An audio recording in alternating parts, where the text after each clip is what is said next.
Hi, my name is B. I'm a student midwife. Part of my role is to share balanced information with you so you can decide what feels best for your care. Today, we're going to be talking about screening for gestational diabetes, or GDM. I can explain the different options, their pros and cons, and what happens if your results are positive, but I don't diagnose. That's something our licensed midwives and collaborating providers do. Gestational diabetes means that your body isn't handling the sugar as well during pregnancy, which leads to higher blood glucose levels. This can increase the risk of your baby growing very large, complications with like shoulder dystocia during birth, and low blood sugars in the newborn. Most people with GDM have no symptoms, which is why screening is recommended. Gestational diabetes can happen to anyone, but the chances are higher if you have a family history of diabetes, are overweight before pregnancy, are over 35, have had gestational diabetes before, or come from certain ethnic backgrounds where diabetes is more common. Even without these, GDM can still develop, which is why universal screening is recommended in the United States. There's a few different ways to check for gestational diabetes. Each has its benefits and limitations. The most common or frequently used one is a 1 hour glucose test. This is generally the first step of testing.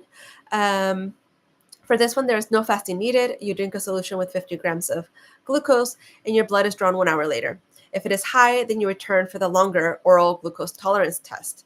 The benefits is that it's faster, easier, and there's no fasting. The limitations is that it's less accurate, may miss subtle cases, and often leads to the longer test. The oral glucose tolerance test, for this one, you fast overnight, then drink a sweet solution with 75 to 100 milligrams of glucose.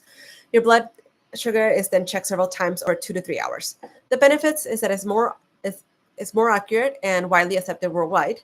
The limitations is that it's time consuming, requires fasting, and can cause nausea. There is also a 2 hour post-meal test. Instead of doing the glucose drink, your blood glucose is checked after 2 hours. Checked 2 hours after eating a standardized meal with known amount of carbs. We give you a list. Out of this list, you select what items you would like to eat to amount to the total glucose required, and then we draw your blood 2 hours after. The benefits is that this feels more natural. There's no fasting and no sugary drink. The limitations is that it's less standard, less sensitive, and not widely used in the U.S. The last test that I want to talk about is a daily home glucose monitoring. For this one, you check your sugar at home with the glucometer, usually fasting in the morning, and then after each meal for about a week. The benefits is that it gives you a real life picture of how your body handles the food. The limitations is that it requires frequent finger sticks, and the results may not always be considered clear diagnostics. They may not always be considered a clear diagnostic by providers. What this particular test does is, after each meal, you wait an hour, you check your glucose, and it kind of gives you an idea of how you are handling, how your body is breaking down the sugar from that food. So if some numbers are elevated, we can minimize those items out of your diet. So why does screening matter? The benefits of screening is that if you do have gestational diabetes, we can manage it early with food changes, exercise, and sometimes medication.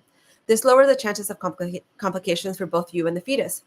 The limitations are that the drink can make some people feel sick, and not all cases are clear-cut.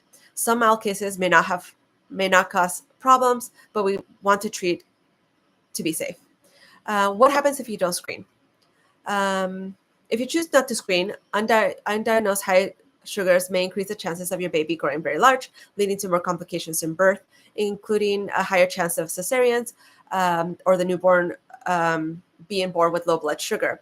There's also a link between gestational diabetes and developing type 2 diabetes in later life. If you test positive, we will refer you to our collaborating provider to confirm a care plan. Most people manage their gestational diabetes with nutritional changes and home monitoring. Sometimes medications is needed. We also closely monitor the fetus in the 3rd trimester to make sure that everything's going well. That is the overview of your options for gestational diabetes. It is your choice, and we are here to support you either way. Is there any questions or thoughts that you have about these options?